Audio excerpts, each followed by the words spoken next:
Bonjour les amis, j'espère que vous allez tous très très bien. Aujourd'hui, je vais vous montrer la restauration de deux freins Campagnolo Record. Allez, c'est parti. Alors voilà le matériel en détail, des freins que j'ai achetés d'occasion. Ils sont fonctionnels, hein. Campagnolo Record, fonctionnels, mais vraiment très encrassés, ce qui fait que au niveau de la manipulation, eh ben, c'est pas fluide, ça a du mal à revenir.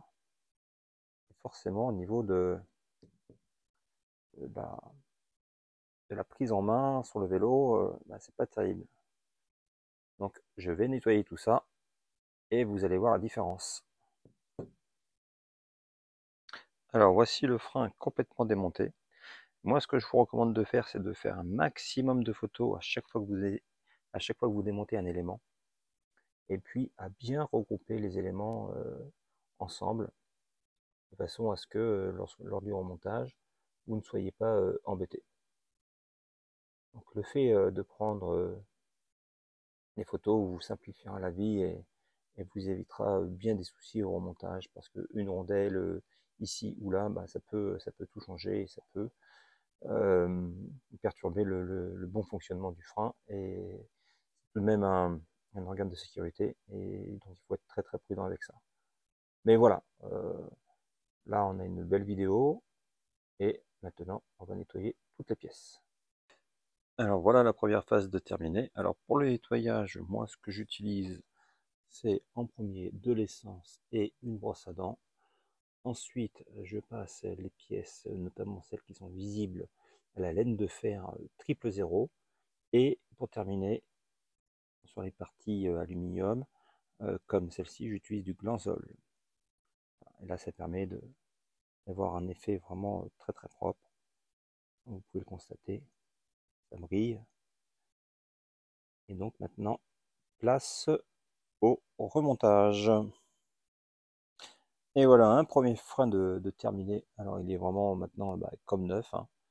On revoit bien le logo Campagnolo Record qui ressort, plus de traces noires, et puis surtout on retrouve une fluidité exceptionnelle, quoi, comme à l'origine. Alors pour cela, j'ai mis un petit peu de graisse au pinceau sur tous les, mais vraiment très très léger, hein, au niveau des axes. Donc là, de façon à ce qu'on retrouve une belle fluidité, ce qui est le cas. Et là, le produit est maintenant comme neuf. Alors voilà, le frein avant double pivot cette fois-ci a été complètement nettoyé. Il me reste maintenant le remontage.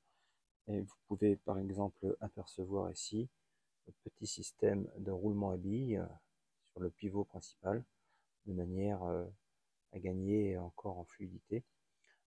C'était en fait cette partie qui était encrassée et qui empêchait le bon fonctionnement du frein. Donc c'est parti pour le remontage. Et voilà le travail. Les deux freins sont maintenant parfaitement nettoyés. Plus de traces.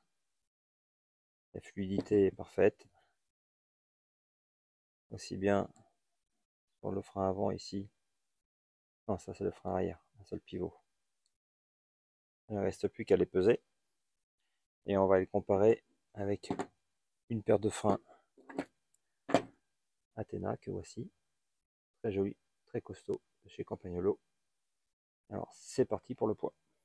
Alors sur ma paire de freins Athena, eh bien, je suis à 390 grammes pour la paire de freins. Et pour la paire de freins encore, je la pèse de suite. Et pour la paire de freins encore, je suis à 325 grammes. 65 grammes de moins. Juste pour la paire de freins. Plutôt pas mal. Voilà, j'espère que la vidéo vous aura plu. À bientôt les amis.